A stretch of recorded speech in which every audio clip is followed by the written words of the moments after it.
What up guys, today we're going to break down the active trader window and dive into everything you need to know from customizing it to learning how to use it. We're going to start at the top and work our way to the bottom. Now the first thing I want you to do is click on that drop menu arrow next to the buy market to drop the quantity boxes.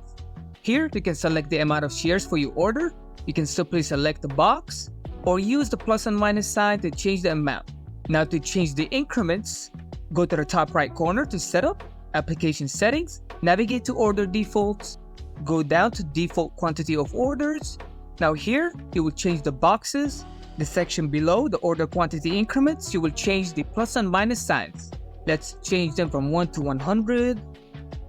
Click apply settings. Now the amount in the boxes have changed and the increments of the plus and the minus signs. Let's move on to the buy market and sell market buttons. These are self-explanatory. Let's select 100 shares. If you click buy market, then we are instantly 100 shares long. Let's press sell market. We just sold those 100 shares. Then we have the cancel button. This will cancel any working order you got. Then we have the reverse button. Now what this does, let's say you are 100 shares long. Now if you click the reverse, then you would instantly sell those 100 shares and go 100 shares short. Let's click on reverse. Now we are 100 shares short. Let's buy back those shares for profit if we can. You can also see down below your P&L for the day. We are up $8. Moving back to the buttons, we have the flatten. Now this will get you out of your hold position right away at market. And you don't need to select the amount of shares. You will exit your hold position right away. Now before we move on, you can see down below, we have the auto send box checked. And that's the reason why our orders are filling instantly. Now if you uncheck it, then you went ahead and bought market, then a confirmation window will pop out. And you need to confirm the order before sending it. Let's cancel that. But now if you have it checked and you bought market, then the order went ahead and filled instantly. Let's get out of this position. But now what if we want to buy the ask or the bid, or sell the bid or the ask? Let's head over to the settings icon to add the rest of the buttons. Let's add buy the ask, buy the bid.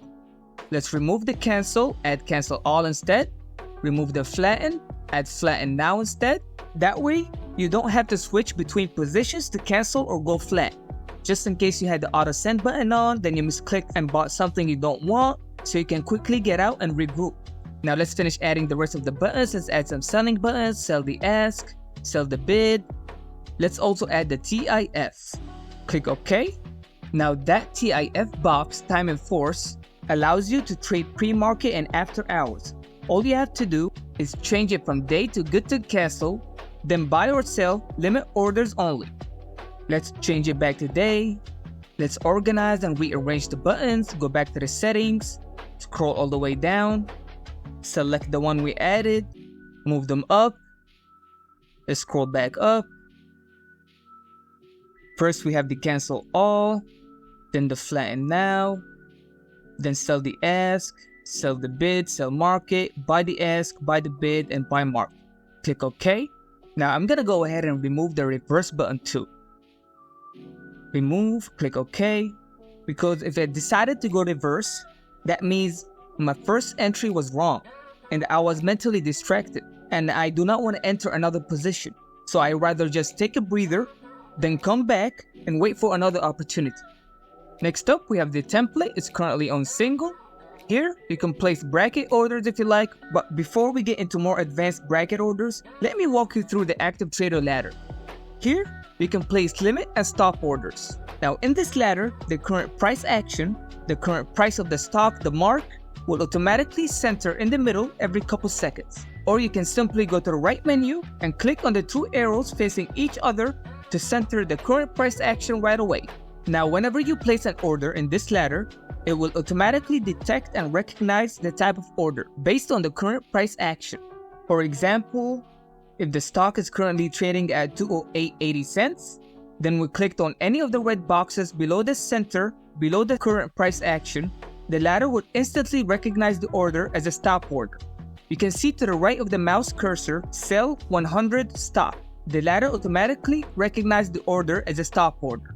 And if we place a sell order above the current price action, the ladder immediately recognizes the selling order as a limit order, and you would only fill in and take profit when it reaches that target, that price. Same thing with the buying side. If we bought over the current price of the stock, then we have a buy stop to buy only if the stock goes up and reaches that target. And if we click below the center of the ladder, now we have a limit to buy only if the stock goes down to that price. Just like AI, the ladder is simple and smart.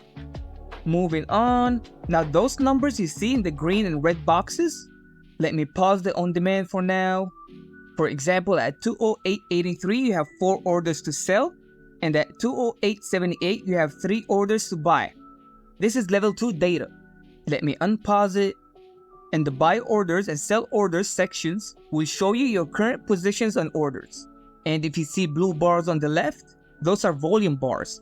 They tell you how many shares are traded at a specific price throughout the day. And the shades of blue indicate the time they were traded at. The first hour, the power hour, at 10:30, etc. Now to edit the ladder, simply go to the mini settings icon next to sell orders and click customize.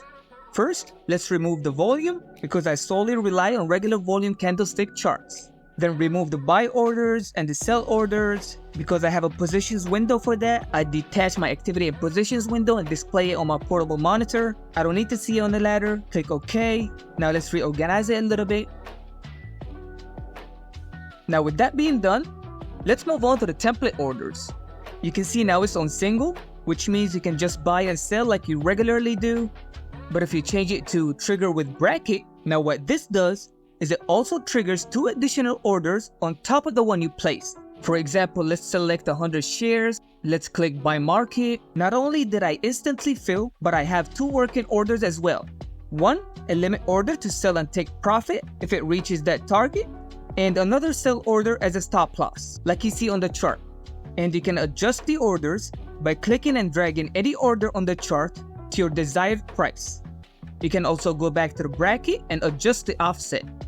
It's currently on $1 for both target and stop loss. That means if the stock goes up or down $1 from wherever your order fill, it will trigger one of these orders to fill, either the target or the stop loss. And by the way, once an order fills, it automatically cancels the other. If your stop loss got picked up, then the target order gets canceled automatically, vice versa. Now you can make it percentages if you like by clicking the box next to the number, but for this tutorial's sake, let's change it to value. Now let's exit these positions, cancel, go back to single. Let me sell those 100 shares, and now I'm not holding anything. Go back to the brackets.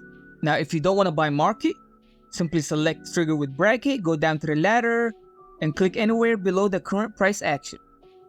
Now we have a limit to buy only if the stock goes down to that price. You can also edit the order and drag it on the chart.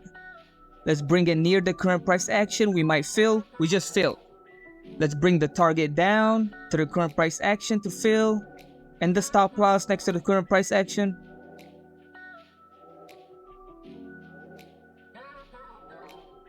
One of them filled.